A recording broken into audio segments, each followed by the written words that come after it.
Welcome back to the What's Cooking program, the nation's food, wine, restaurant, and travel show. I'm Michael Horn, along with Paul Stern. With us, Larry Lipson, the restaurant reviewer, the wine correspondent for the Los Angeles Daily News for so many years in Southern California.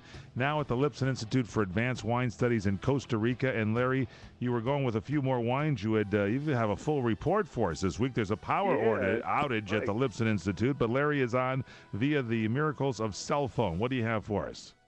Okay, well, I've got another Italian that was a little better than the Toscana. This was a Cabernet called the San Floriano. It's easy for you to say. I believe I vacationed there once.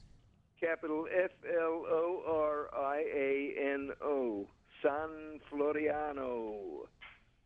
Doesn't say much else on this label. It's got, let's see, it's from Venetian area. It's called Cabernet della Venise. And it's also not an expensive wine. This one is the 2006. And it was just sort of very average, frankly.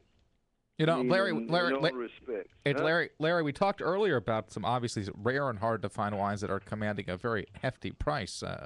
But would you say the wine industry is kind of, I don't want to say sluggish, but judging by some of the wines that you've kind of described to us, it sounds like it's not exactly their best effort.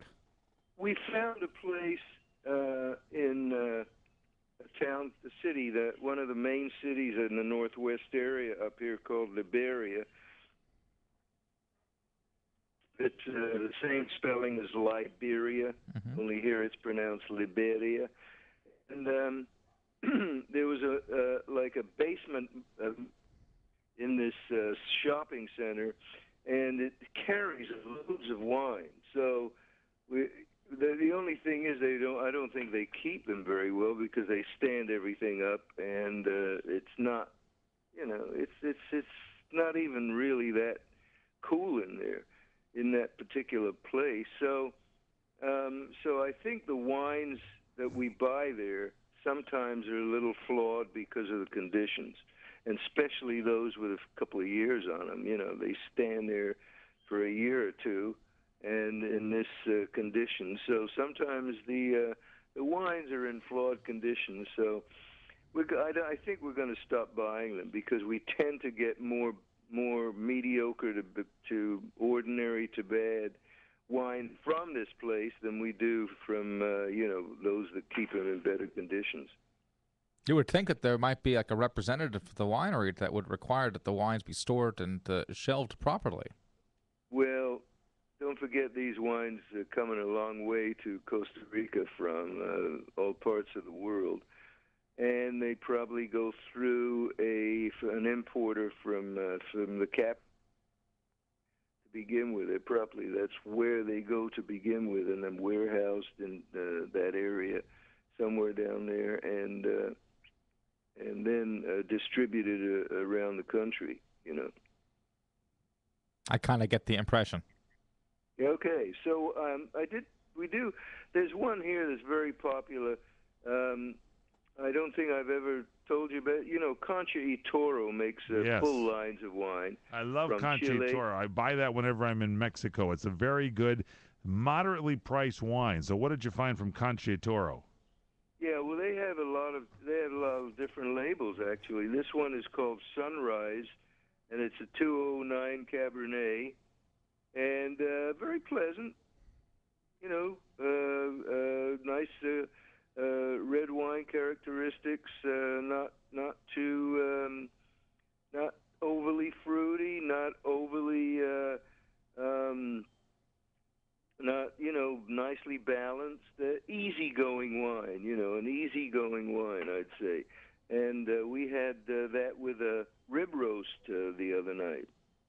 Oh, now how did that go? That sounds like it might have been a good pairing. Yeah, it was very good. And Luke made an interesting dish of polenta with spinach and cheese and mushrooms. It was like a casserole type dish, and it was very good. All right, what is that? What label is that from Concha y Toro? Sunrise. Sunrise. Sunrise in English, yes. Sunrise, yeah. and it was what varietal?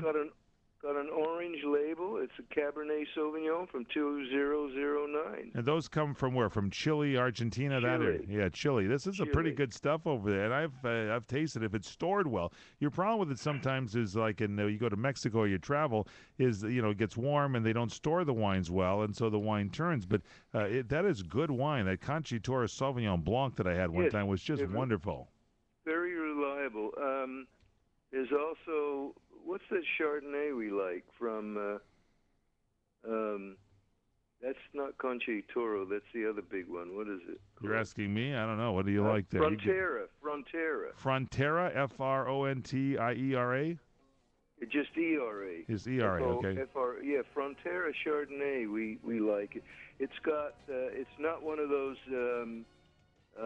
fat Chardonnay. It's a lean Chardonnay.